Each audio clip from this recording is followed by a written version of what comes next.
Pentingnya meraih kepercayaan seseorang. Memori atau kenangan biasanya muncul kembali dalam pikiran kita jika tanpa disadari kita berada di tempat yang mirip dengan peristiwanya. Misalnya, Anda pernah menyatakan cinta di bawah pohon selagi cinta pertama di masa SMA dulu yang ternyata ditolak. Begitu suatu hari 20 tahun kemudian, Anda melihat atau merasakan suasana yang mirip dengan suasana itu. Memori Anda tahu-tahu mengeluarkan data yang membuat Anda terkenang dengan cinta pertama dan tolakan pertama tersebut. Hebatnya lagi, memori tersebut ketika muncul justru seringkali membawa kebahagiaan. Percayalah, walaupun Anda mengingat patah hati pertama 20 tahun yang lalu, Anda tetap saja mentertawakan atau tersenyum-senyum sendiri mengenang peristiwa tersebut. Kisah lain, mungkin suatu hari Anda sedang berjalan dengan pasangan Anda di kendaraan, misalnya di mobil. Tiba-tiba ada lagu di radio favorit Anda yang mengingatkan Anda akan peristiwa menyakitkan. Mungkin Anda pernah diputusin mantan dan lagu itu menjadi latar ketika peristiwa terjadi. Percayalah, walaupun saat itu Anda sedang membicarakan topik lain dengan pasangan Anda, otak Anda tanpa komando akan cepat bisa membuat memori tersebut keluar. Tanpa diperintah, tangan Anda membesarkan volume suara lagu tersebut sambil berkata, lagu bagus nih, aku suka. Namun, kita semua tahu bahwa memori Anda sedang berada di masa lalu yang mungkin tragis, tapi indah dikenang. Lalu, di hati kecil Anda mulai nakal, bertanya-tanya apa kabar sih si dia, lalu Anda tersenyum-senyum sendiri. Coba apa yang terjadi kalau ternyata pasangan Anda menangkap perubahan wajah Anda dari sudut matanya.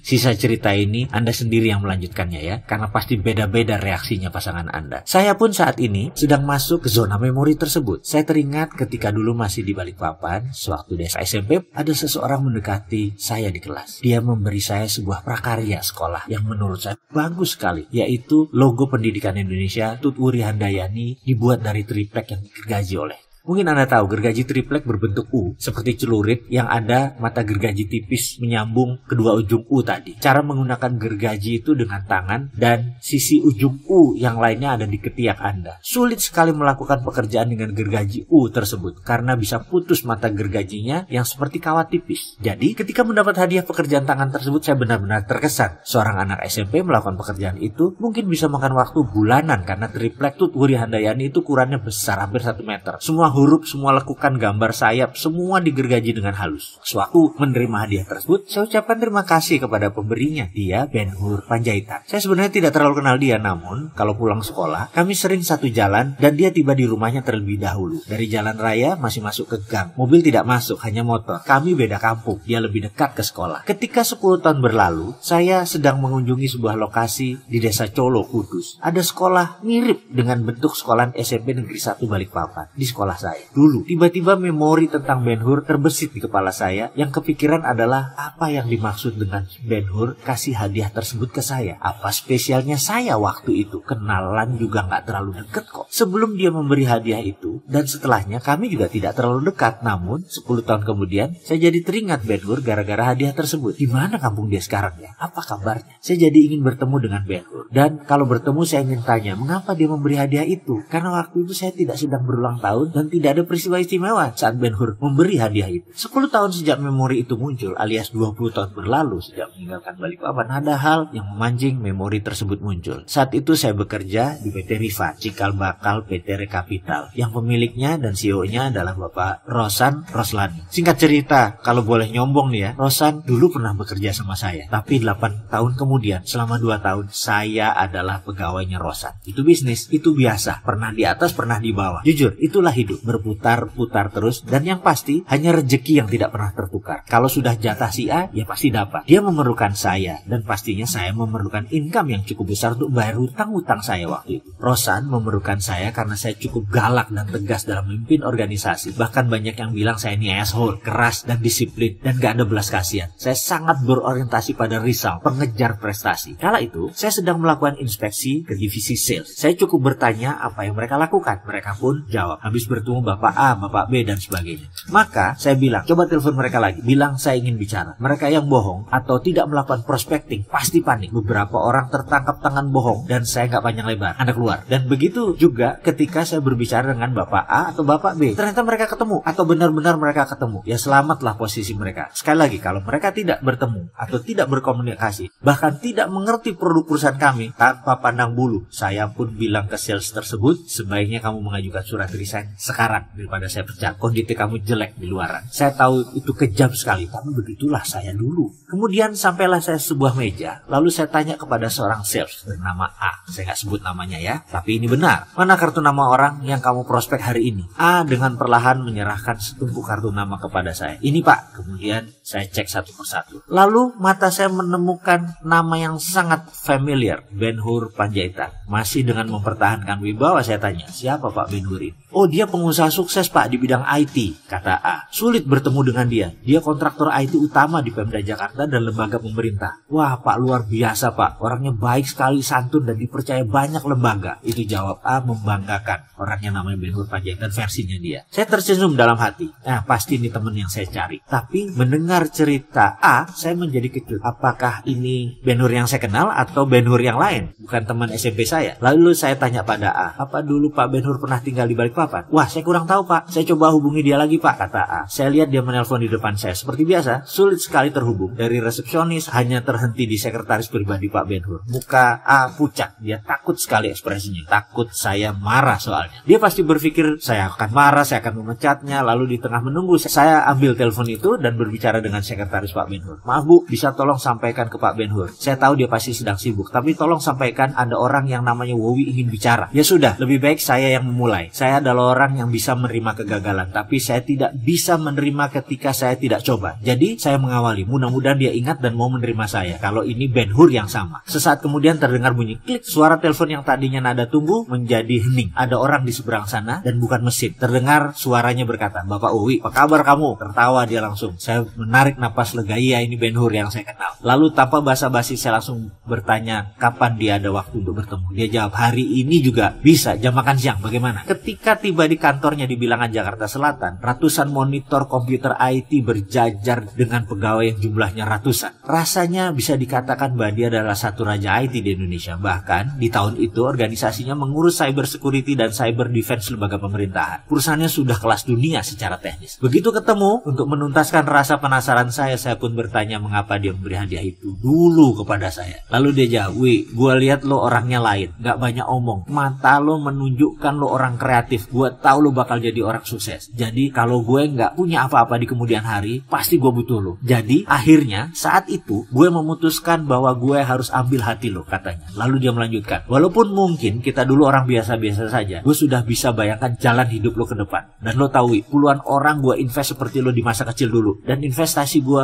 nggak ada yang salah. Semua benar, semua pada sukses. Termasuk semua pekerjaan yang gue dapat, gue panen dari tebakan gue membaca masa depan sahabat-sahabat gue dulu. Mendengar cerita itu saya menjadi terdiam. Seorang yang santun dan pandai hati ini memang benar apa yang dikatakan dan dilakukannya. Berinvestasilah untuk mendapatkan trust seseorang. Dan dari saya langsung percaya pada Ben Hur. Itulah sukses Ben Hur Panjaitan.